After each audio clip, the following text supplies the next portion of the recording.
فقد قال الله تبارك وتعالى في قرآنه المجيد وفرقانه الحميد بعد أعوذ بالله من الشيطان الرجيم بسم الله الرحمن الرحيم قل هو الله أحد الله الصمد لم يلد ولم يولد ولم يكن له كفوا أحد.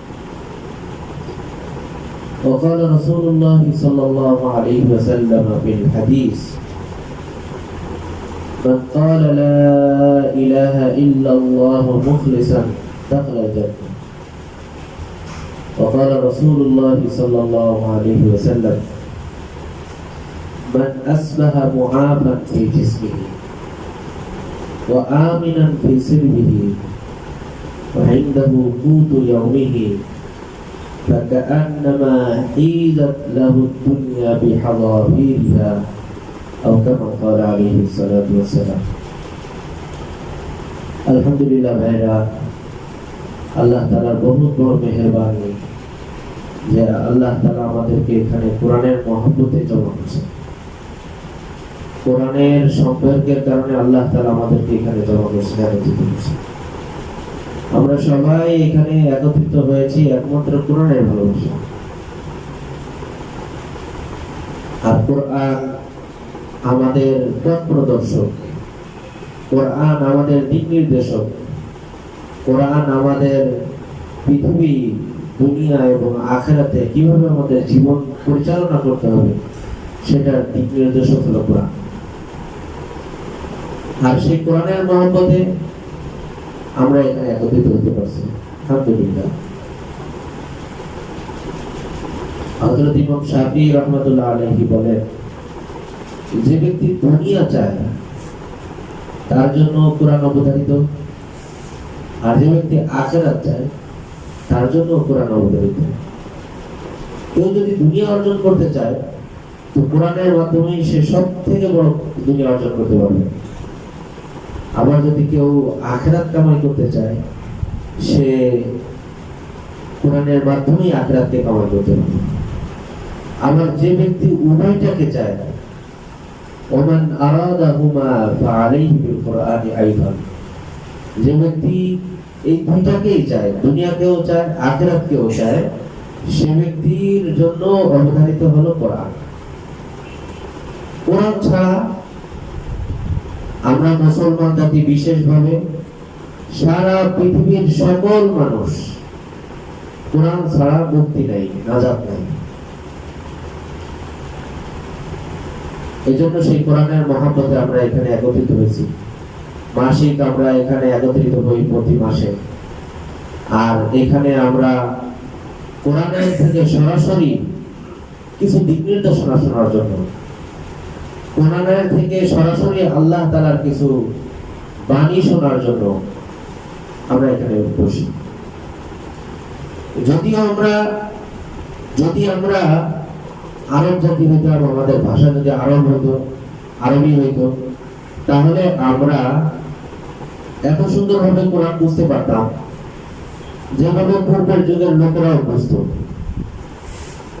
আল্লাহ তাআলার বড় হিকমত।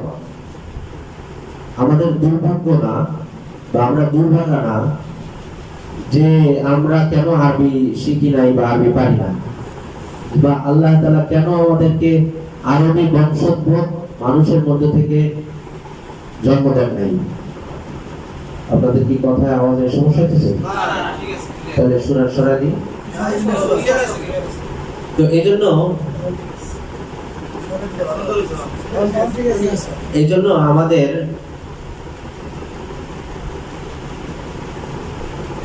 আফসোস করার কিছু নাই যে আমরা আরবি জানি না বা আরবি বংশোদ্ভূত না। এটা আফসোসের কিছু না বা দুর্ভাগ্যের কিছু, কিন্তু সৌভাগ্য ওই ব্যক্তির জন্য যে ব্যক্তি অনারবি হওয়া সত্ত্বেও আরবি শিখে আল্লাহ তাআলার কোরআনকে বোঝার চেষ্টা করে। আরবি শিখে আরবি শিখে কোরআন বোঝার চেষ্টা করে। সৌভাগ্য পরে সৌভাগ্য, এরপর আর সৌভাগ্যই হইতে পারে না যে কোরআন বোঝার জন্য আরবি শিখতেছে আর সেই আরবি শিখে কোরআনকে বোঝার চেষ্টা করতেছে। আপনি আশ্চর্য হবেন, হয়তোবা আমরা মিশরে না আসলেও হয়তো আমরা জানতাম না কোনোদিন, অথবা বাংলাদেশেও কিছু মানুষ আছে যারা হাজারো চাকচিক্য, হাজারো বয়সের বয়োবৃদ্ধ, হাজারো ধরনের তাদের ওজন আপত্তি থাকা সত্ত্বেও এই কোরআনের ভাষাকে শেখার জন্য সাদা পাকা দাড়ি নিয়ে চলে এসেছে। আমাদের আল আজহার ইউনিভার্সিটিতে অনেক মানুষ এরকম রয়েছে যারা আজহারের লেখাপড়া শিখতেছে, এবং আজহারও তাদের জন্য বড় একটা শাখা খুলে রাখছে বৃদ্ধ শিক্ষা বা বয়স্ক শিক্ষা। এখানের মধ্যে তাদের জন্য আলাদা সিলেবাস তৈরি করছে, আলাদা কারিকুলাম তৈরি করছে, এই কোরআনের ভাষা শিখে যাতে কোরআন তারা বুঝতে পারে। হাজারো অনেক যুবকদেরকে আমরা দেখতেছি যারা হাজারো টাকার অঢেল সম্পত্তি রেখে এই মিশরের জমিনে এসে বা বিভিন্ন দেশে যে তারা এই আরবি ভাষাকে শিখতেছে শুধু কোরআনকে বোঝার জন্য। আমরা কত মানুষ আছি, কত ইংরেজি শেখার জন্য চেষ্টা করি, তাই না? টোফেল, আইএলটিএস, বিভিন্ন ধরনের ভাষা শেখার জন্য আমরা অনেক চেষ্টা করি। বিভিন্ন দেশে যাওয়ার জন্য বিভিন্ন ভাষা শিখি, আছে না? কোরিয়ান ভাষা, জাপানিজ ভাষা, চাইনিজ ভাষা, এগুলো আমরা শিখি ওই সমস্ত দেশে যেয়ে যাতে আমরা ভালো একটা চাকরি পাই, ভালোভাবে ব্যবসা করতে পারি, ভালোভাবে অর্থনৈতিকভাবে স্বাবলম্বী হতে পারি। এই জন্য আমরা এই ভাষাগুলো কলম শিখি। তো এই জন্য এইরকম মানুষ আমরা যে আরবি ভাষা শিখতেছে, এবং বড় বড় দেশ ইউরোপ, আমেরিকা থেকে তারা বিভিন্ন ধরনের সুযোগ সুবিধার মধ্যে থাকার পরেও এই সমস্ত দেশগুলোতে এসে কষ্টের মধ্যে তাদের বিশ্বাস করেন তাদের পানিটা পর্যন্ত এখানে খাইতে পছন্দ হয়, কিনে খাওয়া। এই যে পানি, এই পানিটাও বলে যে এই পানির স্বাদ আর আমেরিকার পানির স্বাদ একরকম না। এখানে যে 7 আপ বা পেপসিটা আমরা খাইতেছি, এটার স্বাদ ওই আসলটার মতো আমরা পাইতেছি না। প্রত্যেকটা বিষয় তাদের এরকম কষ্ট, এই কষ্ট তারা বরণ করে নিয়ে এখানে থাকে কি জন্য? শুধুমাত্র এই আরবি ভাষা, কোরআন এবং দ্বীন ইসলামকে শেখা এবং বোঝার জন্য তারা এখানে আসতেছে, হিজরত করতেছে। এক ভাষায় বলতে পারেন আপনি কিছুদিনের জন্য হইলেও হিজরত করতেছে। কিসের ভাষা শেখার জন্য বলেন? কোরআনের ভাষা শেখার জন্য। এই জন্য ভাই দোস্ত, সৌভাগ্য ওই ব্যক্তির জন্য যে কোরআনের ভাষাকে শেখার জন্য, কোরআনকে বোঝার জন্য, আরবি ভাষা শেখার জন্য নিয়ত করে আর চেষ্টা করে। আমি আপনাদেরকে শুরুতেই বলছি, বয়সের কোনো শেষ নাই। বয়স একদিন এই দুনিয়া থেকে শেষ হয়ে যাবে, এই দুনিয়া থেকে বয়স শেষ হয়ে যাবে, আখিরাতের বয়স তো চলতেই থাকবে, কিন্তু এই শেখারও শেষ নেই, শিখতেই হবে। এজন্য ভাই দোস্ত, আল্লাহ তাআলা আমাদেরকে এখানে তৌফিক দান করছেন যে আমরা এই কোরআনের মহব্বতে এখানে একত্রিত করছি, কিছু সময় কথা শুনতেছি। আসলে কোরআনের তাফসীর কি করব, মনে তো চায় কোরআনের তেলাওয়াতই শুনতে থাকি, কোরআনের তেলাওয়াতই শুনতে থাকি।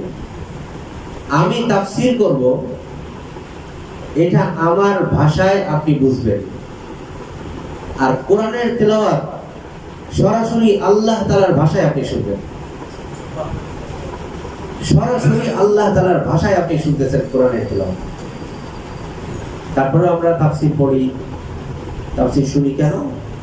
কারণ হলো যে আমরা পরিপূর্ণভাবে বুঝি না।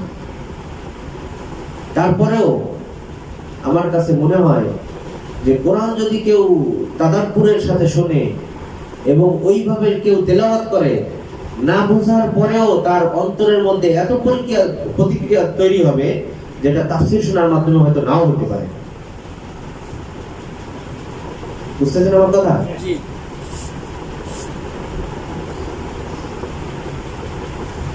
এই জন্য বিভিন্ন সময় দেখা গেছে বিভিন্ন জায়গায় কোরআন তেলাওয়াতের এত পাওয়ার, যে পাওয়ারের মাধ্যমে একজন বিধর্মী মানুষ, সে কিছুই জানে না আরবি ভাষা, কিছুই বুঝতেছে না, কিন্তু এই কোরআনের পড়ার এত প্রভাব তার অন্তরের মধ্যে গেঁথে যায় যে সে সাথে সাথে ইসলাম ধর্ম গ্রহণ করে। এই জন্য এই কোরআনের কিছু তাফসীর তো আমরা প্রতি মাসেই শুনি না, কিন্তু এই তাফসীর শোনার উদ্দেশ্যটা কি আমি জানি না। হয়তো এই কথাগুলো আপনাদের কাছে বারবার হতে পারে, যেহেতু প্রতি মাসেই হয়। তাফসীর করলেই এই কথাগুলো আসে, তাফসীর করলেই এই কথাগুলো আসে যে তাফসীর শোনার উদ্দেশ্য কি, করার উদ্দেশ্য কি। তো অনেক উদ্দেশ্য আছে তাফসীরের, তার মধ্যে এক নম্বর উদ্দেশ্যই হলো আল্লাহকে সন্তুষ্ট করা। কাকে সন্তুষ্ট ভাই? তাফসীর শুনবো, তাফসীর করব, কাকে সন্তুষ্টি করার জন্য? তাফসীর কারী মুফাসসির যদি তাফসীর করে মানুষের সন্তুষ্টি অর্জন করার জন্য, সেটা হয়তো সে পাবে, কিন্তু আল্লাহ তাআলার সন্তুষ্টি সে কতটুকু পাবে আল্লাহ পাকই ভালো জানেন।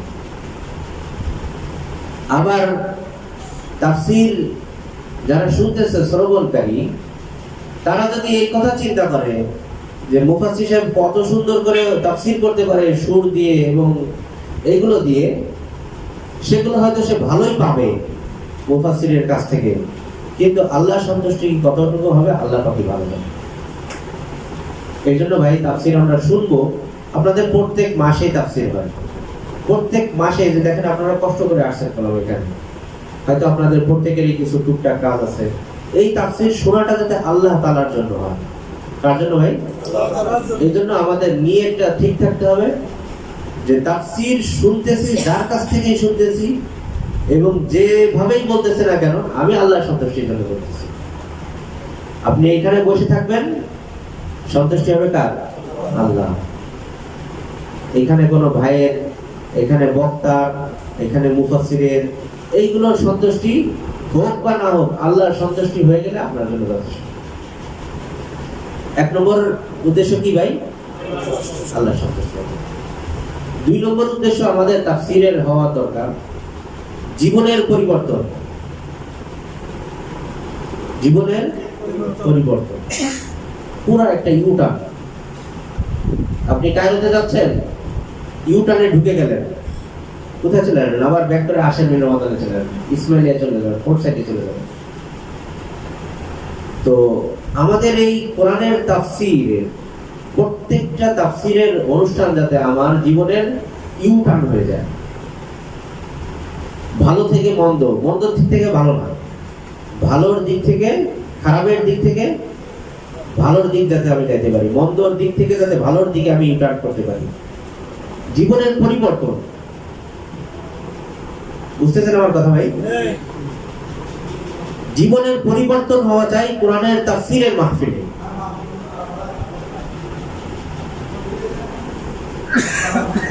কারণ এই জাতীয় তাফসীরের মাহফিল এইগুলো সবসময় হয় না, আর যখন হয় তখন আমার দ্বারা উচিত, আমার জন্য উচিত যে আমি যাতে এই তাফসীরের মাহফিল থেকে আমার জীবনকে পরিবর্তন করে দিতে পারি। বুঝতে ভাই?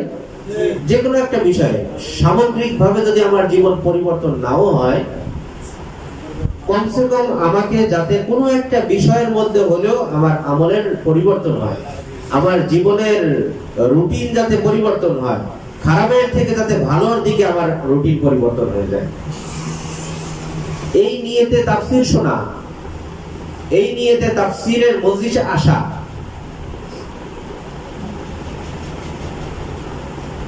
আরেকটা হলো ভাই, যেটা এটা বলে শেষ করবো, আরো অনেক আছে, তার মধ্যে তিনটা আমি বলতেছি। কোরআনের বিষয়বস্তুগুলোকে বোঝার চেষ্টা করা, কোরআনের বিষয়বস্তুগুলোকে বোঝার চেষ্টা করা। কোরআন কি বলতে যাচ্ছে, আল্লাহ পাক কি বলতে যাচ্ছেন। আল্লাহ পাক যখন কোন বান্দা কোরআনের তেলাওয়াত করে, তখন আল্লাহ তাআলা বলে, হে বান্দা তুমি পড়ো আর আমি শুনি। কত সুন্দর করে আমার কোরআনের তেলাওয়াত তুমি করতে পারো, করো, আমি শুনি। এজন্য রাসূল করিম সাল্লাল্লাহু আলাইহি ওয়াসাল্লাম বলেন, মান লাম ইয়াতাগান্না বিল কুরআন ফালাইসা মিন্না। বলেন কি ভাই? মান লাম ইয়াতাগান্না বিল কুরআন ফালাইসা মিন্না। যে সুর দিয়ে কোরআন না পড়ে সে আমাদের অন্তর্ভুক্ত। সুর দিয়ে কোরআন পড়ার অর্থ যে যেভাবে পড়তে পারে এটাই তার প্রকৃত সুর। তো এইজন্য রাসূল করিম সাল্লাল্লাহু আলাইহি ওয়াসাল্লাম বলতেছেন যে তুমি ভালো করে কোরআন তেলাওয়াত করো, কারণ কোরআন তেলাওয়াত ভালোভাবে করা এবং সুর দিয়ে পড়া, অন্তর থেকে পড়া, এটা আমাদের আলামত, আমাদের দলের আলামত। তুমি এই দলের অন্তর্ভুক্ত হও, গাফিলি অবস্থায় না। সুর দিয়ে পড়ার অর্থ এই না যে আপনার চমৎকার কণ্ঠশিল্পী হইতে হবে আপনাকে, কিন্তু আপনাকে পড়ার অর্থ এটা যে আপনি পড়লে আপনার পড়াটা একজন মানুষকে প্রভাবিত করবে, নিজেকে প্রভাবান্বিত করবে। কোরআনের তেলাওয়াত মহব্বতের সাথে, আপনি অর্থ বুঝতেছেন না, তারপরেও মহব্বতের সাথে এই কোরআনকে পড়ার জন্য আল্লাহ তাআলা বলেন যে তুমি আমার কোরআনকে পড়ো, আমি শুনি, দেখি বান্দা তুমি কত সুন্দর করে পড়তে পারো। গাফলতির সাথে নয়, পারা শেষ করার উদ্দেশ্যে নয়, সূরা খতম করার উদ্দেশ্যে নয়, নতুন করে আবার খতম শুরু করার উদ্দেশ্যে নয়, কিন্তু আমি পড়তেছি আমার মাওলার কোরআনের সন্তুষ্টির জন্য। আমার মাওলা দেখতে চাচ্ছেন যে আমি কত সুন্দর করে কোরআন পড়তে পারি, আর আল্লাহ তাআলা বলবেন বান্দা তুমি আরো পড়ো, আমি শুনি। আর কিয়ামতের দিন জান্নাতের মধ্যে আল্লাহ তাআলা আপনাকে পড়ে শোনাবেন, নবীরা আপনাকে পড়ে শোনাবেন। এই কোরআন মানুষের জন্য কবরের মধ্যে এমন সুপারিশকারী হবে যার সুপারিশ গ্রহণ করা হবে আগেই ঘোষণা দিতে হবে। বিভিন্ন ভাবে আপনারা জানেন এগুলো। সূরা মুলকের তেলাওয়াত যারা করে প্রতিদিন ঘুমানোর আগে, এই লোকটা যদি মারা যায় তো আল্লাহ তাআলার পক্ষ থেকে একজন ফেরেশতা যুবক আকারে এসে কবরের মাইয়েতের পাশে বসে যায়। সওয়াল জবাবকারী যে সমস্ত ফেরেশতারা আসে তারা আসলে তাদেরকে বলে একে ঘুমাইতে দাও, একে উঠানো যাবে না, এ আমার তেলাওয়াতের জন্য রাতে ঘুমাইতে পারে নাই, আমার কোরআন আমার তেলাওয়াত করছে যার কারণে সে ঘুমাইতে পারে নাই, একে ঘুমাইতে দাও।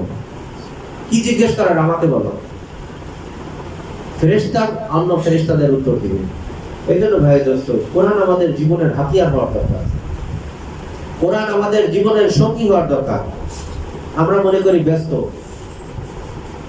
করি ব্যস্ত, কিন্তু না, ব্যস্ত আমাদের থেকেও অনেক মানুষ আছে, কিন্তু তারপরেও তারা কোরআন তেলাওয়াত করে। আমাদের থেকে হাজারো দামি প্রফেশনাল মানুষ আছে, কিন্তু তারপরেও তারা কোরআনের তেলাওয়াত করে। আমরা যারা ছাত্র ধর্মীয় লাইনে লেখাপড়া করি, অনেক সময় এরকম মনে হয় যে আমি যদি এখন হাদিস পড়তে থাকি তাহলে তো আল্লাহ তাআলা সওয়াব দিবেন।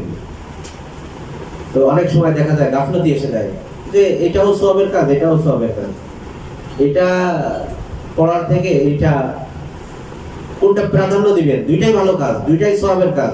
আপনি এখানে আমল করতে থাকলেও সওয়াব আল্লাহ তাআলা লিখতেছেন, আর ওই কোরআন তেলাওয়াত করলেও আপনি সওয়াব পাইতেছেন। খুব তুলনামূলক বিষয়, সূক্ষ্ম বিষয়, সেখানেও আমাদেরকে কোরআন তেলাওয়াত করতে হবে। দিনে একটা ঘন্টা, দিনে একটা টাইম এমন রাখতে হবে যে টাইমে আপনি কোরআনের তেলাওয়াত করবেন। যতই লেখাপড়ার মধ্যে ব্যস্ত থাকি না কেন, যতই কাজের মধ্যে ব্যস্ত থাকেন না কেন, একটা টাইম আপনাকে কোরআনের পড়ার মধ্যে, কোরআন স্টাডির মধ্যে থাকতে হবে। বয়োবৃদ্ধ মানুষ, টাইম নাই প্রতিদিন, তারপরেও 15 মিনিট নির্ধারণ করে রাখছে, এই 15 মিনিটের মধ্যে আমি কোরআনের তেলাওয়াত করব। আর কোনো কাজ নাই, এই টাইমের মধ্যে আমি 15 মিনিটের মধ্যে কোরআনের তেলাওয়াত করব। আমাদের জীবনে আছে, কি বলে কোরআনের তেলাওয়াত করার জন্য আমাদের কি 15 মিনিট টাইম দৈনন্দিন আছে? আলহামদুলিল্লাহ, আলহামদুলিল্লাহ। যারা তেলাওয়াত করেন আল্লাহ তাআলা তাদেরকে আরো তেলাওয়াত সুন্দর করে ভালোভাবে পড়ার তৌফিক দান করুন। আর যারা পারি না ভাই, কোরআন তেলাওয়াত করতেছি না, এখনো পারি কিন্তু করতেছি না, পড়া শুরু করি। একটা কোরআন আপনার পার্সোনাল হওয়ার দরকার, একটা আপনার পার্সোনাল কোরআন থাকার দরকার, যে কোরআন আপনার আফসোস করবে পৃষ্ঠাগুলো যে এই লোকটা মারা গেছে, এখন আমাকে আর কেউ পড়ে না। আল্লাহর কাছে এই কোরআন ফরিয়াদ করবে যে আল্লাহ আমার এই পড়নেওয়ালাকে তুমি ক্ষমা করে দাও। আমাদের নাই ব্যক্তিগত মোবাইল, ব্যক্তিগত বিভিন্ন যন্ত্রাংশে আমাদের আছে, কিন্তু পার্সোনাল কোরআন আমাদের নাই। হতভাগা আমরা। আমি মুসলমান অথচ আমার পার্সোনাল একটা কোরআন নাই। এই জন্য ভাই দোস্ত, প্রত্যেক মানুষের জন্য একটা কোরআন থাকার দরকার, প্রত্যেক মুসলমানের জন্য একটা কোরআন থাকার দরকার, যে কোরআন থেকে সে প্রতিদিন কিছু হলেও 5 আয়াত 10 আয়াত হলেও সে পড়বে। পারে না, এটা নিয়ে হাত বোলাবে। আমরা কত আউলিয়া কেরামের জীবনী শুনছি না, কোরআন পড়তে পারে না, রাস্তায় ফেলানো পাইছে, সারা রাত এটা কোরআনটা আয়না ধরে বলতেছে হাদা কালামু রাব্বি, হাদা কালামু রাব্বি, মরে গেছে, সাথে সাথে জান্নাতে চলে। পড়তে পারতেছে না, কিন্তু বুঝতেছে যে এটা আমার রবের কথা, এটা আমার রবের বাণী, এটা আমার রব আমাকে বলতেছে, আমি বুঝতেছি না, আমি পড়তে পারতেছি না, আফসোস করতেছে। এজন্য ভাই দোস্ত, আমাদের জীবনের পরিবর্তন হওয়ার দরকার। মোবাইলে না, আমরা অনেক সময় মোবাইলে পড়ি কোরআন শরীফ, একান্ত যখন আমি গাড়িতে, আমি একান্ত যখন ফাঁকা টাইমে বাইরে কোরআন আমার কাছে নাই, তখন হয়তো আমি মোবাইলে পড়ি। কিন্তু আদব হলো আপনি সুন্দর করে ওযু করে, সুন্দর করে মিসওয়াক করে, কারণ এই কোরআন আপনার যখন পড়বেন ফেরেশতারা আপনার কাছে এসে যাবে শোনার জন্য। মিসওয়াক করে সুন্দর করে, সুন্দরভাবে ওযু করে, পবিত্র কাপড় পরে এসে কোরআন পড়া শুরু করবেন। 15 মিনিট পড়েন, আধা ঘন্টা পড়েন, 1 ঘন্টা পড়েন, আপনার জন্য যথেষ্ট। আপনার সাথে কোরআনের সম্পর্ক আছে। আপনি শুধু রমজানের কোরআনের তেলাওয়াতকারী না, আপনি পুরো বছরে প্রতিনিয়ত কিছু না কিছু কোরআন শরীফ তেলাওয়াত করতেছেন। এই জন্য ভাই, কোরআনের স্টাডির মধ্যে অনেকগুলো ধরন আছে, এগুলো বিস্তারিত দিকে যাচ্ছি না আমি। যেই একটা বিষয় বলতে যাচ্ছি সেটা হলো যে কোরআনের সাথে আমার আপনার সম্পর্ক হওয়ার দরকার। চাই সেটা তেলাওয়াতের মাধ্যমে হোক, চাই সেটা আরবি ভাষা বোঝার চেষ্টার মাধ্যমে হোক, চাই সেটা আমলের জিন্দেগিতে এসে এনে হোক। অর্থাৎ কোরআন যেগুলো বলতেছে আমি বুঝতে না বুঝলেও অন্যদের কাছে বুঝে আমি সেগুলো পালন করতেছি। এইভাবে কোরআনের তাবলীগ করা, অন্যের কাছে কোরআনের দাওয়াত পৌঁছায় দেওয়া, অন্যকে, অন্য মানুষের বাচ্চাদেরকে, অন্য মানুষদেরকে কোরআনের প্রতি উদ্বুদ্ধ করা, নিজের বাচ্চা কাচ্চাদেরকে কোরআন শেখানো। অর্থ সম্পদ থাকলে নিজের গ্রামের মধ্যে একটা সুবাহি মক্তব খুলে দেওয়া। বুঝতেছেন আমার কথা? সুবাহি মক্তব বোঝেন? আগের এখনো আছে। সকালবেলা ভোরবেলা ঘুম থেকে উঠে আমরা যে ওই যে সিপারা রেহাল নিয়ে নোয়াখালী এলাকায় এখনো অনেক বেশি দেখা যায়। অন্যান্য এলাকায় কমে গেলেও এখন অন্যান্য এলাকায় অনেক আছে, কিছু কিছু এলাকায় হয়তো নাই। তো এইগুলোর প্রচলন শুরু করার জন্য, ধরে রাখার জন্য আমাদের সচেষ্ট। কয়টা টিন কিনে একটা মক্তব বানায় দেন। অনেকের গ্রামে আছে, মাদ্রাসা নাই। ঢাকা শহরে পড়তে গলিতে গলিতে প্রত্যেক বিল্ডিং এর মাদ্রাসা খুঁজলে পাওয়া যাবে, কিন্তু অনেক গ্রাম আছে যে গ্রামগুলোতে মাদ্রাসাই নেই। নাকি অযথা কথা বলতেছি? এমনকি স্কুল পর্যন্ত নাই। আপনার গ্রাম যদি ওইরকম হয়ে থাকে, আপনি ওই গ্রামে একটা কিছু টিন কিনে বা কিছু বাঁশ খড় কাঠ কিনে একটা মাদ্রাসা বানায় দেন। মসজিদের ইমাম সাহেবরা বলেন, হুজুর আমি আপনারে কিছু তো দিতে পারবো না, 2,000 টাকা দিব বা 5,000 টাকা দিব, আপনি প্রতিদিন সকালে গ্রামের বাচ্চাগুলোরে পড়াবেন। কয় টাকা খরচ হবে? 5,000 টাকা, 2,000 টাকা। একা না পারলে 2 জনে মিলা করেন। কোরআনের শিক্ষা চালু করে গেলেন, মরার পরেও আপনি পাবেন। মিশরে আছে, আপনারা দেখছেন, প্রতিদিন ফজরের পরে বা ঈশার পরে বা মাগরিবের পরে একটা টাইমে তারা কোরআনের তেলাওয়াতের জন্য সবাই বসে যায়। দেখছেন কখনো? না দেখেন? এদেরকে মাকরা বলে, মাকরা, যেখানে পড়া হয়। সবাই বসে, 10 জন 15 জন বয়স্ক, যুবক, ইমাম, বিভিন্ন জন বসে বসে এক একজন 10টা আয়াত 15 আয়াত এক রুকু করে করে পড়ে, সবাই পড়ে। আপনি যেদিন মারা যাবেন, যেদিন আপনার এই মানে ধারাটা আসবে যে আপনার পড়ার পর্ব আজকে, কিন্তু আপনি নাই। এই মাকড়ায় আজীবন চলতে থাকে। এই মাকড়াগুলোর এমন না যে 1 বছর 2 বছর, এমন আজীবন চলতে থাকে। এই মাকড়ায় যারা অংশগ্রহণ করে, এদের সব কি তাদের কবরে যাবে না?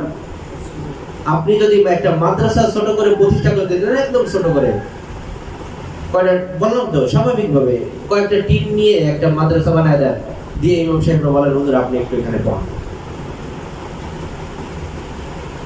আপনার আজীবন আপনার আমল নামায় এই সব যেতে থাকবে। এই জন্য ভাই, কোরআনকে বোঝার জন্য এবং সেটাকে নিজের জীবনে বাস্তবায়নের জন্য আমাদেরকে সচেষ্ট হতে হবে। কোরআনের তাফসীরের মাকসাদ 3টা বলছি: আল্লাহর সন্তুষ্টি, 2 নম্বরে জীবনের ইউটার্ন পরিবর্তন, আর 3 নম্বরে হলো কোরআনকে বোঝার জন্য এবং সেটাকে নিজের জীবনে বাস্তবায়ন করার জন্য সচেষ্ট হওয়া। কি পদ্ধতিতে, এগুলো বলবো। এই যে মজলিসে আমরা বসছি, এই মজলিসে বসার লাভ কি? আল্লাহর সন্তুষ্টি। আপনি আল্লাহর সন্তুষ্টি অর্জন করতে পারবেন।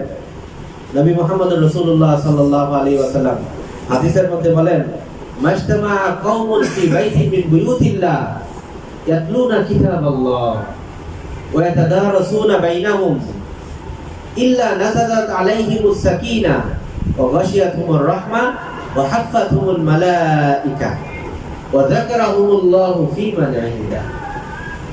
কতগুলো ফজিলত! এক একটা ফজিলতের জন্য জীবন পার করে দেওয়া যথেষ্ট। আপনি যখন কোন জাতি, কোন দল যখন কোরআনের তেলাওয়াতের জন্য বসে এবং সেটাকে স্টাডি করে, স্টাডি করে, স্টাডি করার অর্থ কি? আমি শুধু যে এরকম দর্শ দিয়ে যাইতেছি বা আমি শুধু তাফসীর করে যাইতেছি, এরকম না।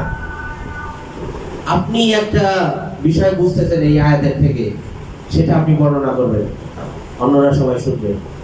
আমি একটা জিনিস বুঝতেছি, সবাই সেটা শুনবে, অন্য প্রত্যেকে এরকম বলবে, ভাই আমার তো এটা মনে হইতেছে, আল্লাহ তাআলা এখানে কি বলতে চাচ্ছে, এটা তো আমি এইভাবে বুঝতেছি। স্টাডি। অথবা আমি আপনি না বুঝতে পারলে 10 জনের 10টা তাফসীর পড়ে আসবো, তাফসীর পড়ে এসে সেই তাফসীর থেকে আমি তাফসীরে ইবনে কাসিরের মধ্যে দেখছি এরকম এই আয়াতের ব্যাখ্যা, আমি তাফসীরে তাবারির মধ্যে দেখছি এই আয়াতের ব্যাখ্যা এমন, আমি তাফসীরে কাশাফের মধ্যে দেখছি এই আয়াতের ব্যাখ্যা। তো এই জন্য এটাকে বলে স্টাডি। অর্থাৎ সবাই আমরা কথাবার্তা বলবো কোরআনের তাফসীরের ব্যাপারে, শুধু একমুখী না। আপনাকেও চিন্তা করতে হবে, আপনার মাথা থেকেও কিছু বের করতে হবে। ইয়াতাদারাসুনা বাইনাহুম, তাহলে কি হয়? এই কাজটা যারা করে তাদের কি হয়? ইল্লা নাযালাত আলাইহিমুস সাকিনা, সাকিনা তাদের উপরে অবতীর্ণ হয়। হ্যাঁ, ওয়া গাশিয়াতুহুমুর রাহমা, আল্লাহর রহমত তাদেরকে বেষ্টন করে নেয়। ওয়া হাফফাতুহুমুল মালায়েকা, ফেরেশতারা তাদেরকে বেষ্টনী করে নেয়। তারপরে কি বলছে আরেকটা? ওয়া যাকারাহুমুল্লাহু ফি মান ইনদা। এক একটা লাভ, এক একটা ফজিলত এত বড় যে সারা জীবনের পিছনে ব্যয় করে দেওয়া যথেষ্ট। একজন মানুষ অস্থির, একজন মানুষ অস্থির, তার অন্তরে শান্তি আসতেছে না, তো কোরআনের তেলাওয়াত স্টাডি শুরু করলে তার অন্তরে শান্তি আসে। পেরেশান, আপনি কোরআনের তেলাওয়াত শুরু করায় দেন, শান্ত হয়ে যাবে। হাদিস, আমি বানায় বলতেছি না। নাযালাত আলাইহিমুস সাকিনা, তাদের উপরে সাকিনা অবতীর্ণ হবে, শান্তি। সাকিনা কাকে বলে? আগামীকালকে যুদ্ধ, অস্ত্রপাতি নাই, অন্য বিরোধী পার্টি সমর ভাবে একদম সব সমরাস্ত্রে তারা সজ্জিত, কি অবস্থা আপনার? নির্ঘাত আপনি জানেন এখানে মৃত্যু অনিবার্য, নিশ্চিত মৃত্যু জেনে আপনি আজকে রাত্রি যাপন করতেছেন, কি অবস্থা আপনার অন্তরের মধ্যে? অস্থির। কোরআন তেলাওয়াত করেন, নাযালাত আলাইহিমুস সাকিনাহ, একদম শান্তি হয়ে যাবে, কোনো পরোয়াই থাকবে না এই যুদ্ধের মধ্যে কি হবে না হবে নিয়ে। সাহাবীরা করছেন, বদরের যুদ্ধের ইতিহাস আমাদের সাক্ষী। আল্লাহ তাআলা তাদের উপরে সাকিনা অবতীর্ণ করে দিয়েছেন, রহমত তাদের উপরে আসবে। শেষে একটা যে ফজিলত, মুসলিম শরীফের হাদিস, এটা শেষের যে একটা ফজিলত, ওয়া যাকারাহুমুল্লাহু ফী মান ইনদা, এইটাই সবথেকে বড় ফজিলত। একটা ফজিলতের জন্য আজীবন চেষ্টা করার দরকার, সেটা হলো যে আল্লাহ তাআলার কাছে যে সমস্ত ব্যক্তি বা ফেরেশতারা আছে, সেই ফেরেশতাদের কাছে আল্লাহ তাআলা আমাদের আলোচনা শুরু করবেন। কত বড় ফজিলত বলেন! আমাদের আলোচনা আল্লাহ তাআলা ফেরেশতাদের কাছে করতে থাকবে। অমুকের ছেলে অমুক, অমুকের ছেলে অমুক, তারা সবাই কি করতেছে? আমার কোরআনের স্টাডি এবং আমার কথা আলোচনা করতেছে। এই জন্য ভাই, এই কোরআনের তাফসীরের এই যে মজলিসগুলো, ছোট আকারে হলেও বড় আকারে হলেও ইখলাসের সাথে হলে এগুলোর মানে মূল্য অতুলনীয়, মূল্য অতুলনীয়, এখানে কোনো তুলনা নাই। এগুলোর মূল্য অন্য কোনো মজলিস, অন্য কোনো অনুষ্ঠান, অন্য কোনো স্টেজ দিয়ে হবে না। আমাদের বাংলাদেশের একজন বড় আলেম ছিলেন শামসুল হক ফরিদপুরি রহমতুল্লাহ আলাইহি, নাম শুনছেন কিনা আপনারা কখনো? শামসুল হক ফরিদপুরি রহমতুল্লাহ আলাইহি এর জীবন কর্ম অনেক বড়। বিভিন্ন জায়গায় উনি মাহফিল করতে গেছেন, উনাকে লোকজন জমি দিয়ে দিয়েছে, উনি মাদ্রাসা বানায় ফেলেছেন। যেখানে মাদ্রাসা বানানোর সুযোগ হয় নাই, সেখানের মধ্যে তিনি কি করছেন? মসজিদের ইমাম সাহেবকে যদি দেখছেন যে একটু যোগ্যতা সম্পন্ন, বলছে, বাবা তুমি এখানে তাফসীরের মাহফিল প্রতি সপ্তাহে চালু করো, প্রতি সপ্তাহে একটা দিন নির্ধারণ করো যেদিনে তুমি তাফসীরের মাহফিল করো, মানুষদেরকে কোরআনের থেকে শোনাবা, মানুষদেরকে কোরআন থেকে বুঝাবা, সেই অনুযায়ী তাদেরকে জীবন চলার প্রতি উদ্বুদ্ধ করবা, সেই অনুযায়ী তাদেরকে দিক নির্দেশনা দিবা, এগুলো যাতে অন্যদের কাছেও তারা পৌঁছায় দেয়। শামসুল হক ফরিদপুরি রহমতুল্লাহ আলাইহি যে কোনো মসজিদে দেখতেন, আলেমদেরকে যোগ্যতা সম্পন্ন দেখলেই তাদেরকে তাফসীরের কাজে লাগাই দিতেন। সরাসরি আল্লাহ তাআলার কোরআনের সাথে বান্দার সম্পর্ক। এই জন্য ভাই দোস্ত, আল্লাহ তাআলা আমাদেরকে তৌফিক দান করে যে এই জাতীয় মসজিদ যাতে আমরা বেশি বেশি করে পড়তে পারি। আপনারা যারা এখানে তাফসীরের মাহফিল করেন, আলহামদুলিল্লাহ, আপনারা কত বছর যাবত এখানে আমল চলতেছে? এটা হ্যাঁ 2-3 বছরের মতো হইতেছে। তো আমাদের জীবনে আমরা হয়তো জানিও না কার জীবনে কতটুকু পরিবর্তন আসতেছে এই তাফসীরের মাহফিলের কারণে, কিন্তু এটার উপকার অবশ্যই পেয়ে যাবে যারা এটাকে তৈরি করতে মানে করতেছে, চেষ্টা করতেছে। ভাই একটা কথা বলেই আমি এই কিছু তাফসীরের আলোচনা করব। সেটা হলো তাফসীর কয় প্রকার? অনেক প্রকার তাফসীর। আপনারা এই কথাগুলো তো আগেও শুনছেন নাকি? তাফসীর কতগুলো প্রকার, তার মধ্যে আমি কয়েকটা প্রকারের আলোচনা করি। 1 নম্বর প্রকার হলো তাফসীরুল কোরআন বিল কোরআন। তাফসীরের ধরন আপনাদের জানার দরকার, যেহেতু সবসময় আমরা তাফসীর করি, তাফসীর হয়, বিভিন্ন জায়গায় তাফসীরের অনুষ্ঠান আমরা দেখি, আলোচনা করি। আসলে তাফসীরের এই যে তাফসীর যেটা হইতেছে, এটা কোন ধরনের হইতেছে এটা বোঝার দরকার। একটা হলো তাফসীরুল কোরআন বিল কোরআন, অর্থাৎ কোরআনের মাধ্যমেই তাফসীর করা। কোরআনের এক আয়াতের ব্যাখ্যা করতেছে আর এক আয়াতের ব্যাখ্যায় আর এক আয়াত করে দিতেছে, যে এই আয়াতটা কি বলতে যাচ্ছে, অন্য আয়াতের মধ্যে এটা বলা আছে। কোন জায়গায় হয়তো নামাজের কথা আছে সংক্ষিপ্ত আকারে, কিন্তু অন্য জায়গায় এই নামাজের ব্যাখ্যাটা আছে বিস্তারিত আকারে। কোন জায়গায় হয়তো মুসা আলাইহিস সালাতু ওয়াস সালামের ঘটনা আছে, সংক্ষিপ্ত আকারে, কিন্তু অন্য জায়গায় বিস্তারিত আকারে আছে। তো আপনি এক আয়াতের তাফসিরের দ্বারা এক আয়াতের তাফসির করতেছেন আর এক আয়াতের তাফসির দিয়ে, আর এক আয়াত দিয়ে। এটাকে বলে তাফসিরুল কোরআন বিল কোরআন, আর এটা হলো দারাজাতুল উলা, 1 নম্বর। সবথেকে ভালো তাফসির হলো এটা। তাফসির করবেন আপনি এক আয়াতের তাফসির করবেন আর এক আয়াত দিয়ে, এক বিষয়ের তাফসির করবেন আর কিছু আয়াত দিয়ে। 2 নম্বর তাফসির যেটা, সেটা হলো যে তাফসিরুল কোরআন বিল হাদিসিন নববী, কোরআনের তাফসির করা রাসূল সাল্লাল্লাহু আলাইহি ওয়াসাল্লামের হাদিসের মাধ্যমে, এবং এইটাই হলো সবথেকে বেশি। তাফসিরুল কোরআন বিল কোরআন এটা যদিও 1 নম্বর, কিন্তু এটার সংক্ষিপ্ত মানে এটার পরিধি খুব সীমিত, খুব বেশি পাওয়া যায় না। কিন্তু তাফসিরুল কোরআন বিল হাদিসিন নববী যেটা, এইটা হলো বিস্তর। কোরআনের এমন কোন আয়াত নাই যে আয়াতের রাসূল সাল্লাল্লাহু আলাইহি ওয়াসাল্লাম ব্যাখ্যা দিয়ে যান নাই। তবে হাদিস কিছু ঘটনা আছে বা কিছু বিষয় আছে যে বিষয়গুলো আমভাবে সাধারণভাবে বোঝা যায়, সেগুলো হয়তো পাওয়া যাবে না হাদিসের মাধ্যমে। কিন্তু ব্যাপকভাবে রাসূল সাল্লাল্লাহু আলাইহি ওয়াসাল্লাম বিশেষ করে আহকামের আয়াত, যেগুলো হুকুমের আয়াতগুলো, নামাজ পড়তে হবে কিভাবে, একজন আরেকজনের মারলে হত্যা করতে হবে কিভাবে, একজন জিনা করলে কিভাবে হত্যা করতে হবে তাকে, একজন কিভাবে ব্যবসা বাণিজ্য চাকরি বাকরি করবে, এগুলোর সব কিছুর ডিটেইলস যে হুকুম বলে এগুলোকে, এই হুকুমগুলোর ব্যাপকভাবে রাসূল সাল্লাল্লাহু আলাইহি ওয়াসাল্লাম দিক নির্দেশনা দিয়ে গেছেন।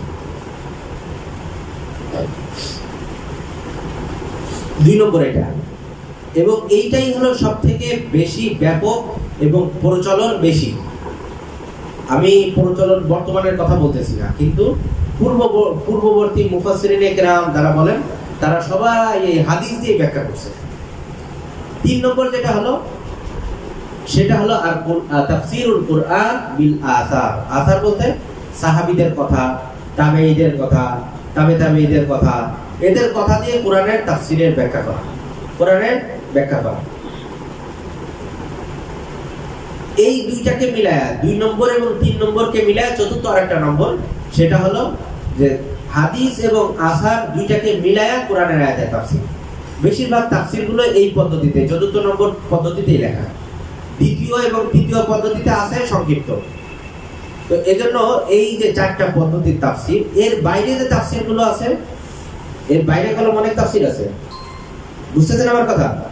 এর বাইরে অনেক তাফসীর আছে। আয়াত পড়তেছি একটা, তাফসীর করতেছি আরেকটা, আয়াত পড়তেছি একটা, বলতেছি আরেকটা। এইগুলো যেগুলো, এগুলোর ব্যাপারে যথেষ্ট, এগুলোকে বলে তাফসীর বিল আরা। তাফসীর বিল আরা, মতামত, নিজের মতামত, বিভিন্ন মতামত, এইগুলো দিয়ে তাফসীর করা। এই তাফসীর আছে, কিন্তু এই তাফসীরের ব্যাপারে যথেষ্ট মুফাসসিরিনদের মধ্যেই অনেক কথা আছে। এজন্য ভাই আমরা এই তাফসীরের বিষয়ে, এই বিষয়গুলো প্রারম্ভিক হিসেবে আমি আলোচনা করলাম। হয়তো বা আপনাদেরকে আগেরও মুফাসসির যারা ছিলেন, তাফসীর যারা করছেন, তারা বলছেন। আমি যে কথাগুলো বলতেছি আবার একটু রিপিট করতেছি, যাতে কেউ যদি মুখস্থ করতে চায় সে যাতে মুখস্থ করে নিতে পারে। 1 নম্বর হলো তাফসীরের অনুষ্ঠানের মাকসাদ কি হওয়া দরকার আমাদের। কি বলছিলাম ভাই? আল্লাহর সন্তুষ্টি। 2 নম্বরে জীবন পরিবর্তনের টার্গেট, ইউটার্ন হয়ে যাওয়া। 3 নম্বরে কি?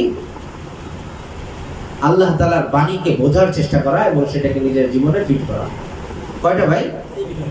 1 নম্বরে আল্লাহর সন্তুষ্টি, 2 নম্বরে জীবন পরিবর্তনের ইউটার্ন হওয়া, উদ্দেশ্য বানিয়ে নেওয়া।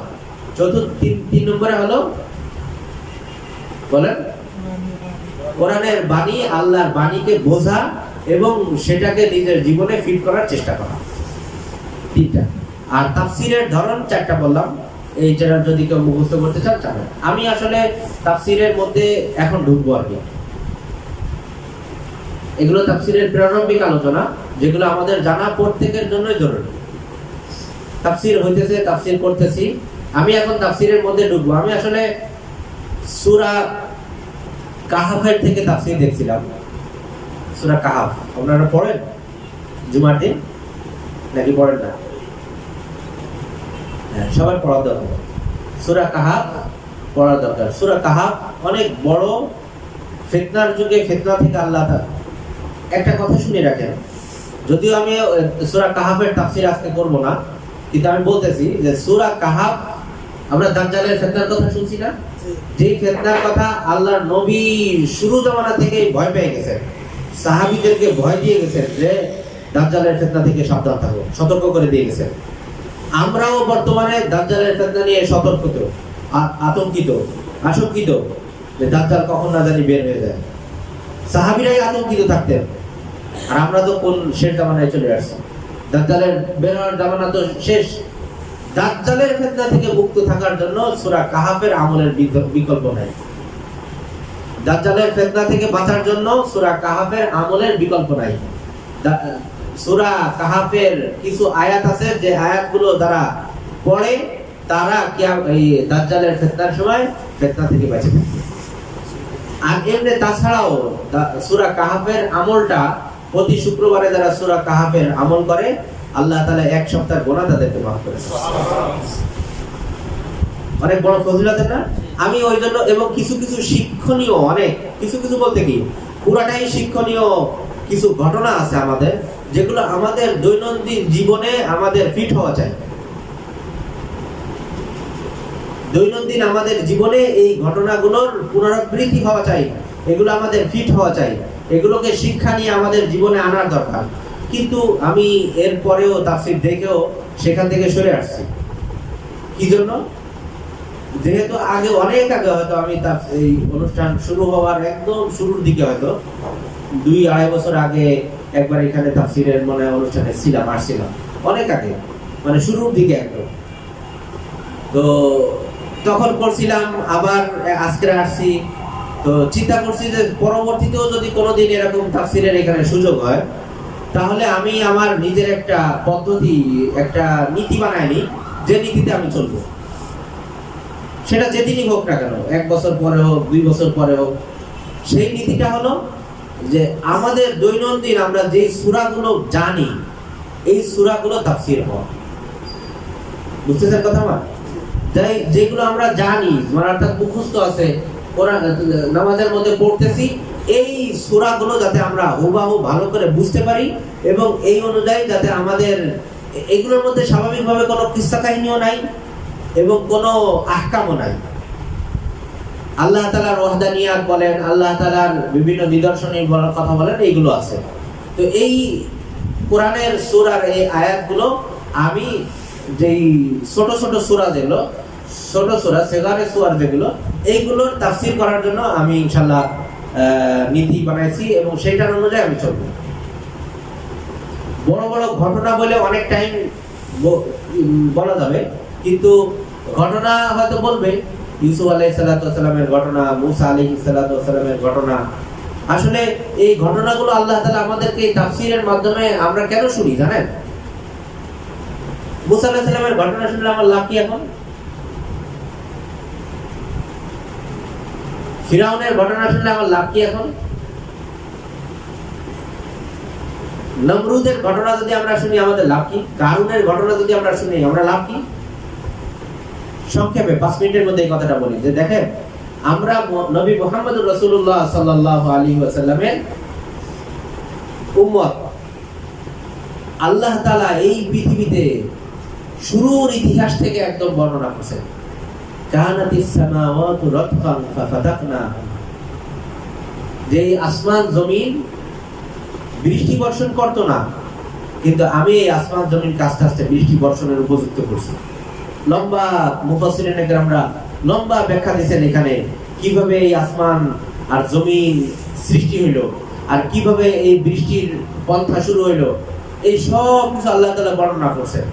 আর সাথে সাথে আমাদেরকে এগুলো বর্ণনা করছেন যে পূর্ববর্তী নবীরা তাদের উম্মতদের সাথে কি কি বিষয়ে পদস্খলিত হয়েছিল।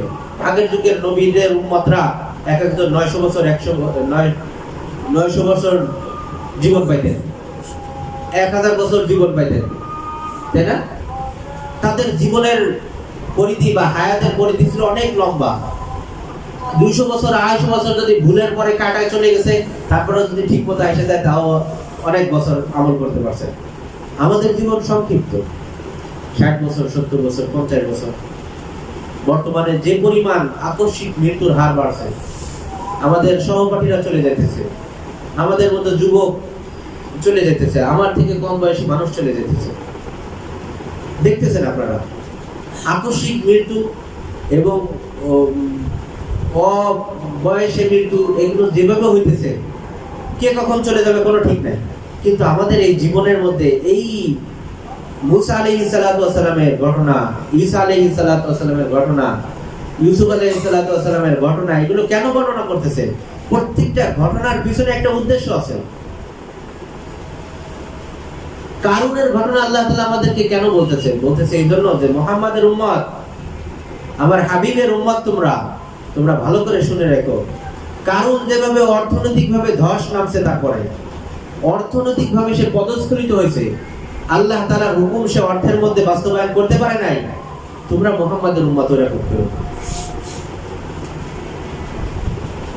লূত আলাইহিস সালাতু ওয়াস সালামের জাতির কথা আপনারা শুনছেন, যারা পুরুষে বিবাহ করত। বলছে তোমরা এই ঘটনা তোমাদেরকে এই জন্যই শোনাইতেছি যে নতুন করে তোমরা এই ঘটনার পুনরাবৃত্তি করো না। তোমাদেরকে এই ঘটনা এই জন্য আমি বলে দিতেছি যাতে তোমরা ওদের থেকে শিক্ষা নাও, আর সেটা যাতে তোমরা না করো। এই জন্য ভাই দোস্ত, এই ঘটনাগুলো আল্লাহ তাআলা আমাদেরকে এই জন্যই শোনাইতেছেন যে আমরা মুহাম্মাদের উম্মত, মুহাম্মদ সাল্লাল্লাহু আলাইহি ওয়াসাল্লামের উম্মত, যাতে ওই ভুলগুলো না করি। তো আসলে ওই লম্বা যে ঘটনাগুলো, বিভিন্ন লম্বা তাফসীর, ওই তাফসীর না, আমি এখানে আপনাদেরকে একটা জিনিস, আমি নীতির কথা বলতেছি। যদি আমি সামনে কখনো তাফসীর করার সুযোগ পাই, তাহলে এইভাবেই করবো যে ছোট ছোট যে আয়াত, মানে যেগুলো বিশেষ করে আমরা নামাজের মধ্যে পড়ি, এইগুলোর অর্থ একদম বোঝার চেষ্টা করা এবং পাশাপাশি এইগুলোকে তাফসীর সহ বোঝার চেষ্টা করা। সাথে সাথে আপনারা যদি মনে করেন এটা একটা ক্লাসের মতো, দর্শের মতো, সেটাও মনে করতে পারেন। আমি যেহেতু এটা এখানে, আমি চাই যে আপনারা এই বিষয়গুলো অবগত হন এবং নিজেরাও এগুলো বোঝার চেষ্টা করেন এবং সেই অনুযায়ী আমল করার চেষ্টা করেন। এই জন্য আমি আজকে আমরা সূরা ইখলাসের তাফসীর করার চেষ্টা করবো ইনশাআল্লাহ।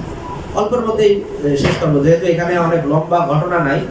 আর সূরার অর্থটা বুঝাবো, শানে নুজুল বুঝাবো, এরপরে কিছু ফজিলাত এবং কোনো তাফসীর থাকলে সেটা বর্ণনা করে শেষ করবো ইনশাআল্লাহ।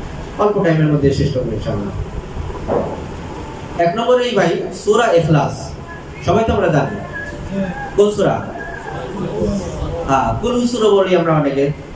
সূরা ইখলাস, আউযু বিল্লাহি মিনাশ শাইতানির রাজীম, বিসমিল্লাহির রহমানির রহিম, কুল হুয়াল্লাহু আহাদ, আল্লাহুস সামাদ, লাম ইয়ালিদ ওয়া লাম ইউলাদ ওয়া লাম ইয়াকুল লাহু কুফুয়ান আহাদ।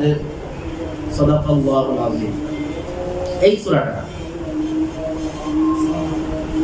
আল্লাহ রাব্বুল আলামিন আমাদের নবী মুহাম্মদুর রাসূলুল্লাহ সাল্লাল্লাহু আলাইহি ওয়াসাল্লামকে বলতেছেন, কুল, হে নবী। কুল মানে কি? হে নবী আপনি বলুন। আমরা মিশরি ভাষায় বলি না উলে, উলাউজে, ওই কুলটারে ওরা উল বলতেছে। বুঝতে পারছেন না? বোঝেন নাই? কফটারে ওরা সবসময় হামজা দিয়ে পড়ে না, কফটারে সবসময় ওরা হামজা বানায় পড়ে।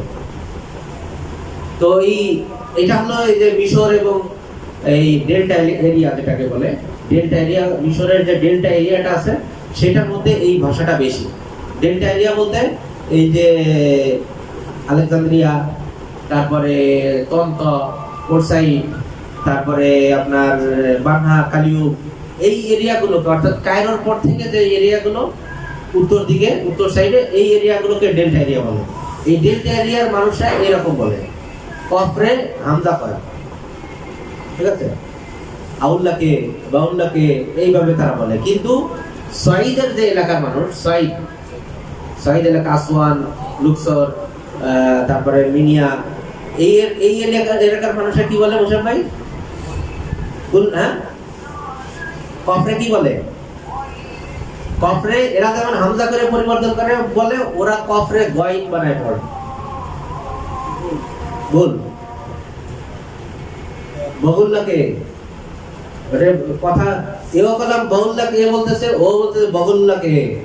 তো ওয়াইলের তফাৎ শুনে বোঝা যাবে যে এটা সয়দের মানুষ নাকি এটা ডেল্টার মানুষ।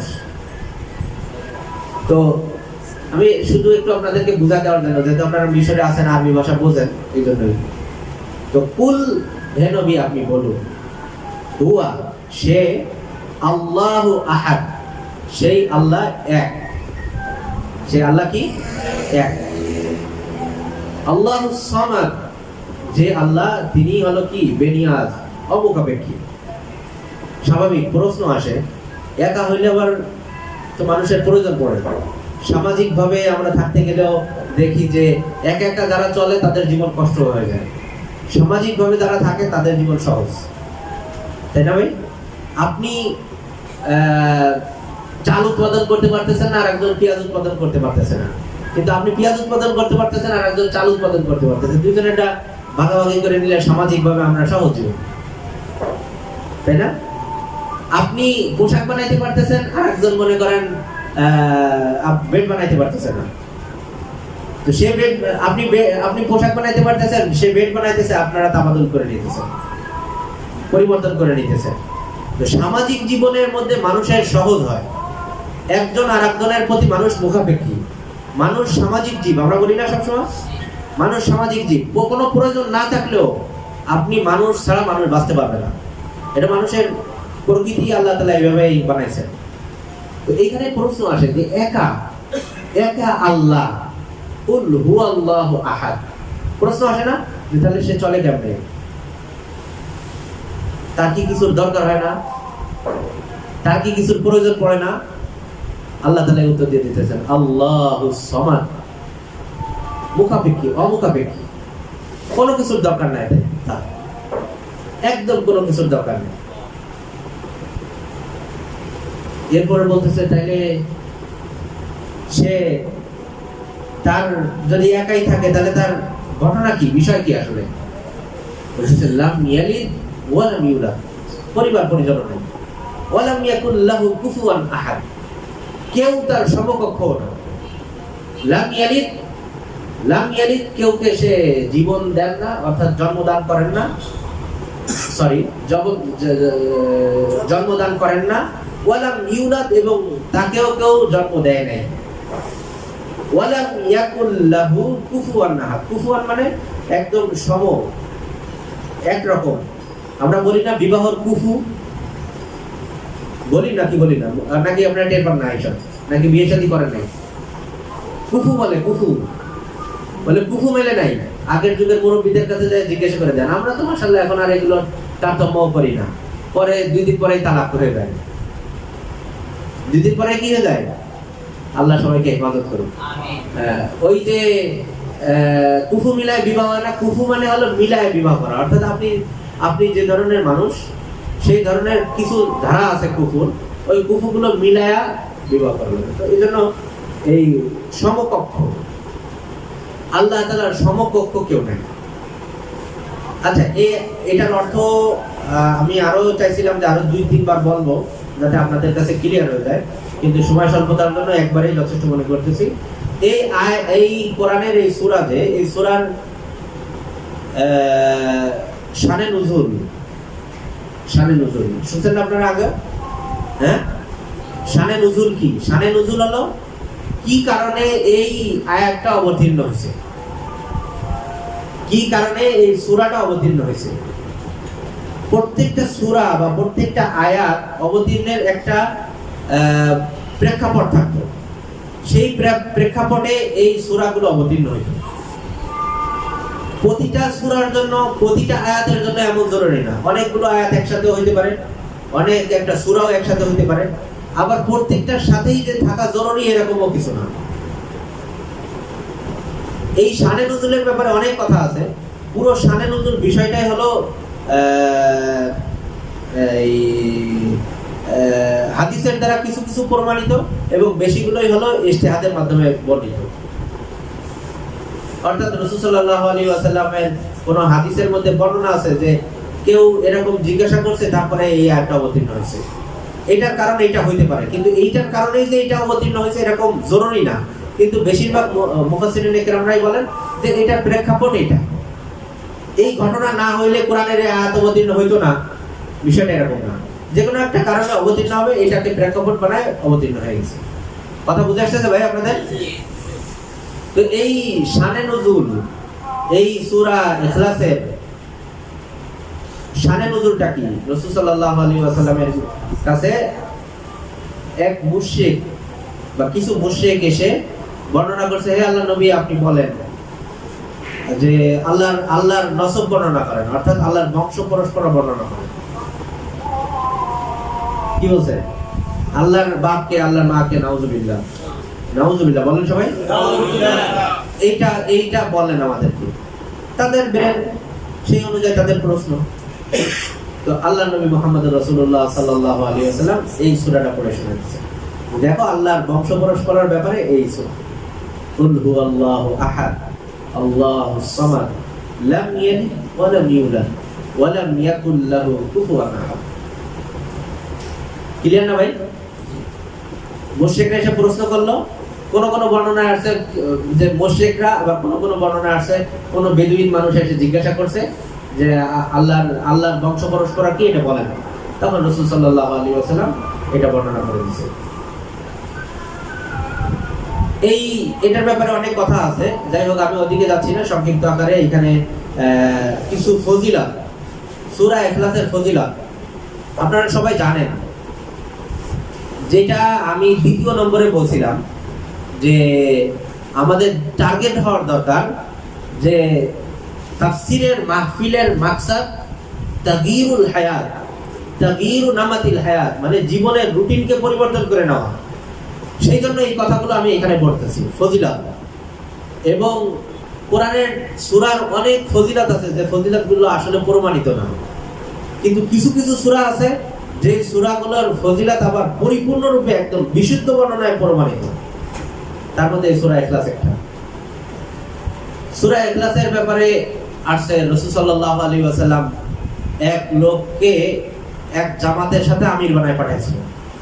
তো সেই জামাতের আমির সে, তো সেখানের মধ্যে সে ওই প্রত্যেক নামাজের মধ্যে সূরা ইখলাস পড়তো, প্রত্যেক নামাজের মধ্যে সূরা ইখলাস পড়তো। তো তারা জিজ্ঞাসা করছে, যখন ফিরে আসছে তখন জিজ্ঞাসা করছে যে কি ব্যাপার, তুমি এটা কেন করছো? প্রত্যেক নামাজের মধ্যে সূরা ইখলাস কেন, কি কারণে করছো তুমি এটা? তো বলছে যে আল্লাহর নবী এইটা তো সিফাতুর রহমান, এই সূরার মধ্যে আল্লাহর গুণগান আছে, আল্লাহর বর্ণনা সিফাত আছে। আল্লাহুস সামাদ, অমুখাপেক্ষী আল্লাহ তাআলা, হ্যাঁ, লাম ইয়ালিদ ওয়া লাম ইউলাদ, এগুলো সব আল্লাহ তাআলার গুণ সিফাত, যে সিফাতগুলো অন্য কোন ব্যক্তি সত্তার মধ্যেও নাই। তো আমি এজন্য এই সূরাটাকে পছন্দ করি, সিফাতুর রহমান। তো আল্লাহ তাআলা নবী মুহাম্মদুর রাসূলুল্লাহ সাল্লাল্লাহু আলাইহি ওয়াসাল্লাম তাকে বলেন যে তাকে বলে দাও তোমরা সবাই যে তাকেও আল্লাহ তাআলা ভালোবাসেন। সূরা ইখলাস পড়ার দ্বারা আপনি আল্লাহ তাআলার মাহবুব হয়ে যাবেন। কি বলেন? আমরা তো সবাই জানি না? এই সূরা ইখলাসের আমল করার জন্য কে কে রাজি আছি ভাই? আল্লাহ তাআলা আমাদেরকে আমল করার তৌফিক দান করুন। আমিন। এইরকমই একটা ঘটনা, সেই ঘটনার মধ্যে কুবা মসজিদ, রাসূল সাল্লাল্লাহু আলাইহি ওয়াসাল্লাম যে মসজিদ সর্বপ্রথম বানায় মদিনা যায়, ওই কুবা মসজিদের মধ্যে একজন ইমামকে নির্ধারণ করা হয়। ওই ইমাম প্রত্যেক নামাজের মধ্যে সূরা ইখলাস আগে পড়তো, পড়ে তারপর আরেকটা সূরা পড়তো। বুঝছেন কথা? সূরা ইখলাসটা আগে পড়তো, পড়ে তারপর আরেকটা সূরা পড়তো। মনে করেন সাব্বিহিসমা রাব্বিকাল আ'লা পড়বে, কিন্তু সে আগে ওই সূরা ইখলাস পড়ে নিয়ে তারপর সাব্বিহিসমা রাব্বিকাল আ'লা। দ্বিতীয় রাকাতে ওই একই অবস্থা। তো লোকজন বলতেছে তুমি এটা কি করো? তোমার কি শুধু সূরা ইখলাসের যথেষ্ট হয় না? অথবা যে আরেকটা দ্বিতীয় সূরা পড়তেছো, ওই সূরা কি তোমার যথেষ্ট হয় না? একটা পড়ো, হয় সূরা ইখলাস পড়ো না অন্য সূরা পড়ো, দুইটা পড়ার কি দরকার? বলছে দেখো আমি এই সূরা পড়বো, তোমাদের যদি পছন্দ হয় আমার ইমাম হিসেবে রাখো, আর পছন্দ না হলে আমি তোমাদের দিকে নামাজ পড়বো না, সোজা কথা। কিন্তু আমি এই সূরা ছাড়তে পারবো না। ঘটনা আল্লাহর নবীর কাছে চলে গেছে যে কি ব্যাপার, ডাকছে তারে, বলছে কি ব্যাপার তুমি এরকম করতেছো কেন? সূরা ইখলাস পড়তেছো তারপর আরেকটা সূরা। এটা একটা পড়ো। বলতেছে আল্লাহ নবী আমি এই সূরাটাকে অনেক বেশি পছন্দ করি, লিআন্নাহু সিফাতুর রহমান। তো আল্লাহ নবী কি বলেন? হুব্বুকা ইয়া আদখালাকাল জান্নাহ। হুব্বুকা ইয়া মানে তুমি যে ভালোবাসতেছো এই সূরাটাকে, এই সূরার ভালোবাসাটাই তোমাকে আদখালাকাল জান্নাহ, জান্নাতে ঢুকাবে। সুবহানাল্লাহ। এইজন্য এই সূরার মহব্বত আমাদের আসার দরকার। মহব্বত জায়গায় জায়গায় এই সূরার পড়ার দরকার। সব সময় এই সূরার কুল হুয়াল্লাহু আহাদ পড়েন আমার সাথে। কুল হুয়াল্লাহু আহাদ আল্লাহুস সামাদ লাম ইয়ালিদ ওয়া লাম ইউলাদ ওয়া লাম ইয়াকুল লাহু কুফুয়ান আহাদ। কুল হুয়াল্লাহু আহাদ আল্লাহুস সামাদ লাম ইয়ালিদ ওয়া লাম ইউলাদ ওয়া লাম ইয়াকুল লাহু কুফুয়ান আহাদ। কুল হুয়াল্লাহু আহাদ আল্লাহুস সামাদ লাম ইয়ালিদ ওয়া লাম ইউলাদ ওয়া লাম ইয়াকুল লাহু কুফুয়ান আহাদ। আমি আরো 7 বার পড়তে চাইছিলাম আপনাদেরকে নিয়ে, সময় স্বল্পতার জন্য পারতেছি না। রাসূল সাল্লাল্লাহু আলাইহি ওয়াসাল্লাম এই সূরার ব্যাপারে বলেন সাহাবীদেরকে যে তোমরা কি এটার ব্যাপারে অক্ষম হয়ে যাবা যে প্রতিদিন রাতে এই 3 ভাগের 1 ভাগ কোরআন পড়ে ফেলবা? 10 পারা 30 পারায় কোরআন না, 10 পারা কোরআন পড়তে কি তোমরা অক্ষম? 10 পারা কোরআন সে প্রতিদিন তোমরা পড়তে পারবে না? সাহাবীদেরকে জিজ্ঞাসা করছে। সাহাবীরা বলছে আল্লাহ নবী এটা তো 10 পারা কোরআন। স্বাভাবিক অবস্থায় রমজানে তো অনেক সাহাবীর ব্যাপকভাবে কথা এটা আসছে, কিন্তু এছাড়াও কিছু কিছু সাহাবীর জীবনীতে দেখা গেছে তারা বিভিন্ন লম্বা লম্বা মানে সূরা দিয়ে নামাজ পড়ছে, 3 পারা 4 পারার এক এক সূরা দিয়ে নামাজ পড়ছে। আল্লাহ নবী মুহাম্মদ রাসূলুল্লাহ সাল্লাল্লাহু আলাইহি ওয়াসাল্লাম নিজেই তাহাজ্জুদ পড়ছেন সূরা বাকারা আলে ইমরান দিয়ে। সূরা বাকারা আলে ইমরান দিয়ে প্রায় 6 পারার কথা তাহাজ্জুদের নামাজ। আব্দুল্লাহ ইবনে আব্বাস রাদিয়াল্লাহু তাআলা আনহু খুব সম্ভব অথবা আলী রাদিয়াল্লাহু তাআলা আনহু দুইজনের একজন তার পিছনে এসে দাঁড়াইছে, মনে করছে যে আল্লাহ নবী সূরা বাকারা শেষ করে রুকু করবে, শেষ করে নাই, আলে ইমরান চালাইছে। এরপরে আমি তো সাহাবীদের আছে যারা 6 পারা 10 পারা এটা পড়া তাদের স্বাভাবিক বিষয় ছিল, কিন্তু ব্যাপকভাবে তো চলে না। তো এই জন্য তারা বলতেছে যে না আল্লাহ নবী আমাদের এটা কষ্ট হয়ে যায়। তখন বলছে যে তাহলে তোমরা সূরা ইখলাস পড়ো। ওয়া আল্লাযী নাফসি বিয়াদিহি ওয়া ইন্নাহা লাতা'দিলু থুলুসাল কুরআন। কোরআনের 3 ভাগের 1 ভাগের সমপরিমাণে সূরা ইখলাস। সুবহানাল্লাহ। যদি আমরা সূরা ইখলাসটা পড়ে ঘুমাই কি হবে বলেন? 3 ভাগের 1 ভাগ কোরআন পড়ে কেমন জানি আমি ঘুমাই না। যদিও কোরআনের আলাদাভাবে পড়ার ফজিলত আছে যে আমি প্রতিদিন 1 পারা 2 পারা 3 পারা করে করে পড়বো, কিন্তু এটা যদি আমি না পারি, অসুস্থ, এখন আমি ব্যস্ত, পারতেছি না, কমসে কম এই আমলটা সুযোগটা গ্রহণ করি, তাই না? নাকি ভাত খাইতে পারেন না বলে সিরিয়াল খাবেন না, এটা তো না। আপনি পুরো 1 পারা কোরআন শরীফ পড়তে পারেন নাই বা 10 পারা পড়তে পারেন নাই, সূরা ইখলাসটা পড়ে নেন। সবাই জানি আমরা, সবাই জানি, একটু সচেতন হওয়ার দরকার, একটু লোভ পয়দা করার দরকার আখিরাতের সওয়াবের জন্য, আর কিছু না। আপনি শুইতে শুইতে মোবাইল টিপতে টিপতে যত সময় পার করে দিতেছেন তার থেকে কম সময় আপনার এই আমলটা হয়ে যাবে। এরপরে রাসূল করিম সাল্লাল্লাহু আলাইহি ওয়াসাল্লাম এই সূরার অনেক ফজিলত বর্ণনা করছেন। তার মধ্যে এটাও একটা বর্ণনা করছেন যে সে সাহাবী, কিছু কিছু সাহাবীরা ছিল সব সময় এই সূরা পড়তেন। কি বলতেন বলেন? সব সময় সূরা পড়তেন। অন্যান্য কিছু নির্দিষ্ট হাদিসের মধ্যে আছে যে হাদিসের মধ্যে রাসূল সাল্লাল্লাহু আলাইহি ওয়াসাল্লাম বলেন মান ক্বারাআহা 10 মাররাত বানাল্লাহু কসরান ফিল জান্নাহ। যে ব্যক্তি 10 বার এই সূরাকে পড়বে তার জন্য আল্লাহ তাআলা জান্নাতের মধ্যে একটা অট্টালিকা বানাবেন। সুবহানাল্লাহ। আমি 10 বার আপনাদেরকে নিয়ে পড়তে চেয়েছিলাম এই জন্য, বুঝছেন? 7 বার বাকি আছে আপনারা পড়ে নিন। আল্লাহ তাআলা জান্নাতের মধ্যে একটা অট্টালিকা আপনার জন্য বানাবেন। কত কষ্ট করি আমরা দুনিয়ায় একটা অট্টালিকা বা একটা দোতলা বা একতলা বাড়ি বানানোর জন্য, একটা পাকা বাড়ি বানানোর জন্য সারা জীবন কষ্ট করতেছি, এবং শেষ জামানায় শেষ বয়সে যায় একটা পাকা বাড়ি বানাইতেছি। এটাটাই মনে করতেছি মাশাআল্লাহ অনেক কিছু হয়েছে। আরো যদি কেউ 5 তলা 6 তলা দিয়ে দিতে পারে, যে ভাড়াও আসতেছে কিছু, তার তো সোনায় সোহাগা। তো এই জন্য আমাদের উচিত হবে ভাই যে আমরা আখিরাতের মধ্যেও কিছু অট্টালিকা বানাই। আজকে রাত্রেই একটা অট্টালিকা আপনি বানাইতে পারেন যদি আর বাকি 7 বার আপনি করে নেন। এরপরে শেষ যে আমলটা, এবং এইটা দিয়ে আমি শেষ করব এই কোরআনের তাফসীরের,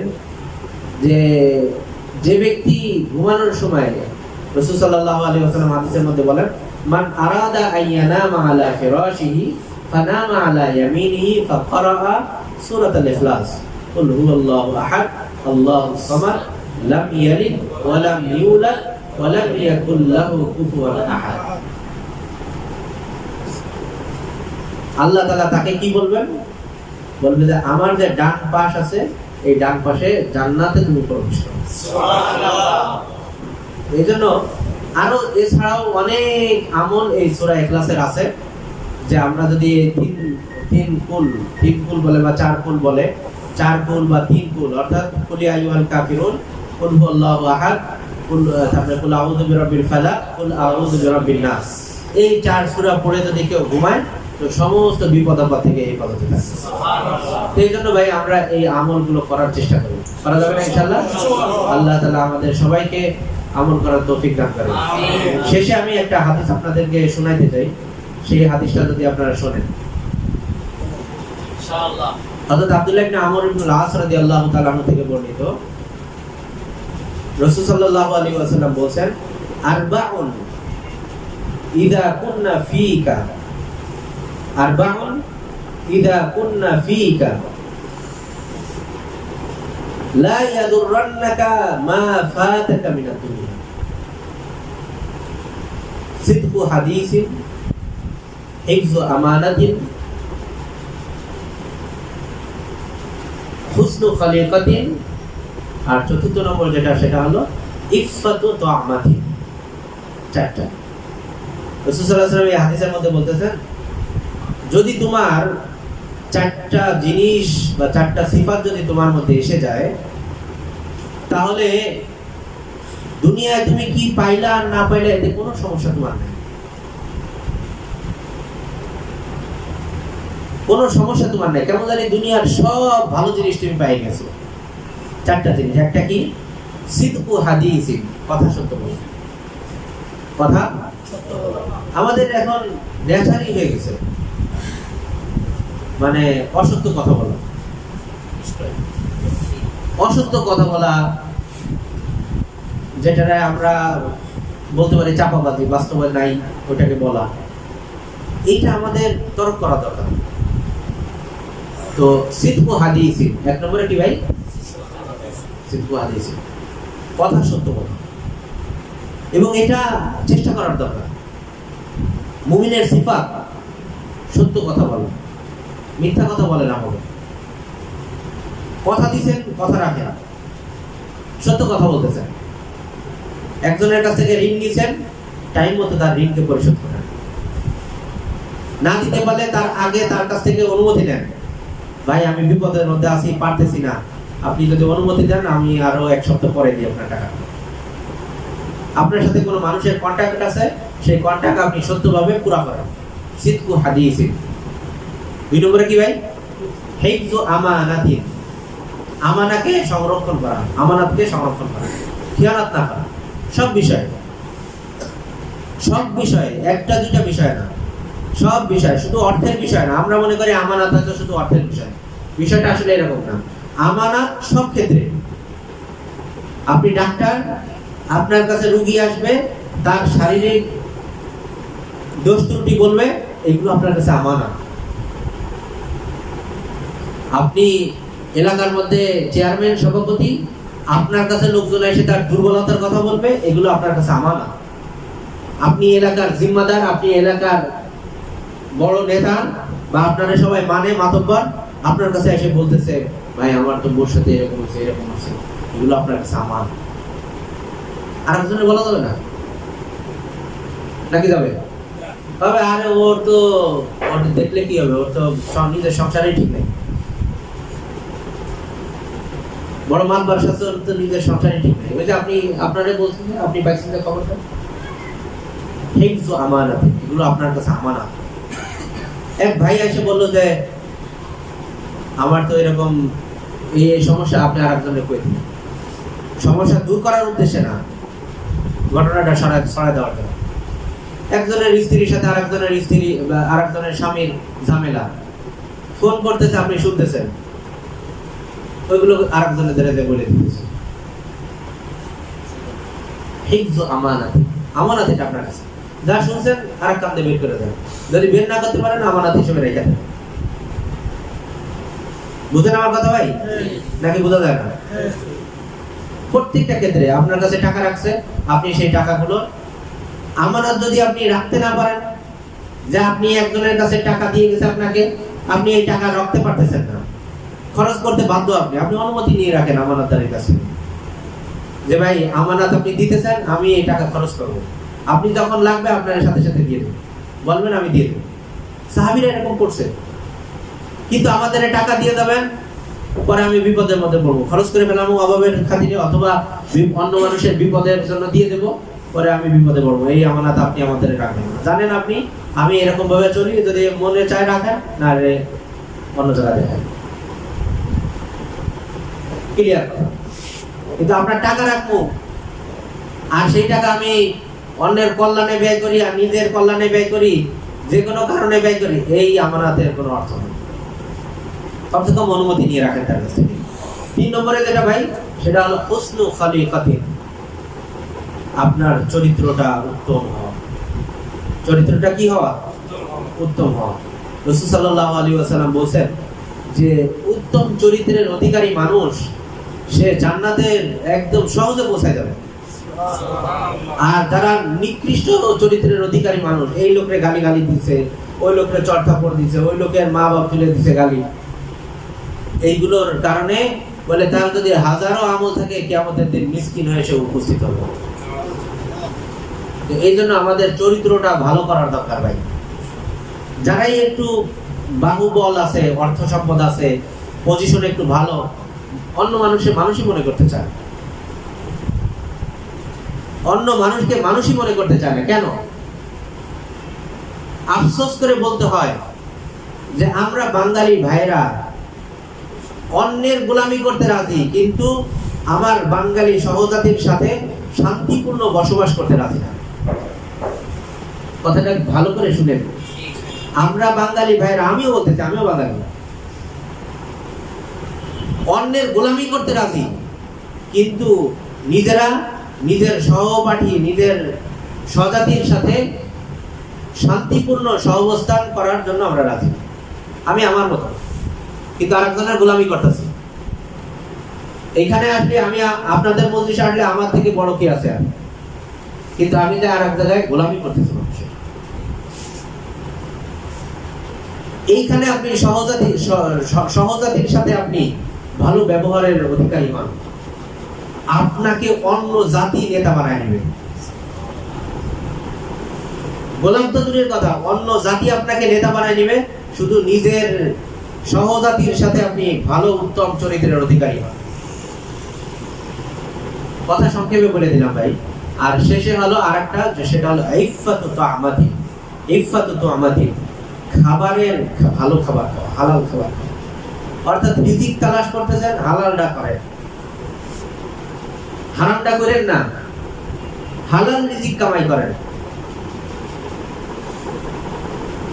আমরা জানি আপনারা অনেক কষ্ট করে, শরীরের ঘাম না ধরাই হইলেও কষ্ট করে আপনারা কমসে কম টাকা কামাই করেন। এরপরে আপনাদেরকে আর এই ব্যাপারে কথা বলার দরকার হয় না। কিন্তু এই হালাল টাকা দিয়ে আমরা অনেক সময় হারাম কাজ করি, করে কিনা বলেন? এই জন্যই আমি বলতেছি এই কথাটা, আপনারা হালাল কামাই করেন না এই জন্য বলি না, কিন্তু হারাম টাকা দিয়ে আমার আপনার মতো অনেক মানুষ অন্যায় হারাম কাজ করতেছে। আজকে দেখতেছি যে এখানে এই বাক্স ভর্তি মনে করেন ডলার, এই বাক্স ভর্তি ডলার আছে, আমাকে বলতেছে তুমি একটা হারাম কাজ করো, যে কোনো একটা হারাম কাজ করতে বলতেছে। অনেক উদাহরণ আছে, আমি দিচ্ছি না। বলে এই কাজটা তুমি করো, বা আসো আমার সাথে, তুমি চুক্তিতে আসো, বা আসো খেলি, আমরা খেলে যে জিতবে তারাই বাক্স ভর্তি ডলার।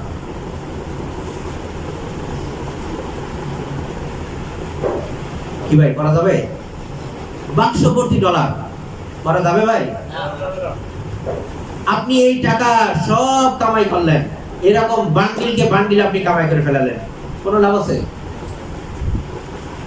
নীতি নৈতিকতা, সততা, আমানতদারিতা, এগুলো বড় গুণ এক একটা ভাই। এই গুণগুলো আমাদের মধ্যে আসা চাই। আমাদের মধ্যে এগুলো আমি শুধু মানে আফসোস করে বলতেছি যে এই গুণগুলো আমাদের মধ্যে আসার দরকার, যেগুলো রাসূল সাল্লাল্লাহু আলাইহি ওয়াসাল্লাম আরো 1400-1500 বছর আগে বলে গেছেন। এই জন্য আমরা সবাই সচেষ্ট হই ভাই, হালাল রিজিক তালাশ করব এবং সেই অনুযায়ী খাবো, আর হারাম থেকে দূরে থাকার চেষ্টা করব। আল্লাহ তাআলা আমাদেরকে এই তাফসীর মাহফিল থেকে ভালো যে ভুল ছাড়া যে কথাগুলো হয়েছে, সঠিক কথাগুলোর পরে আমল করার তৌফিক দান করেন।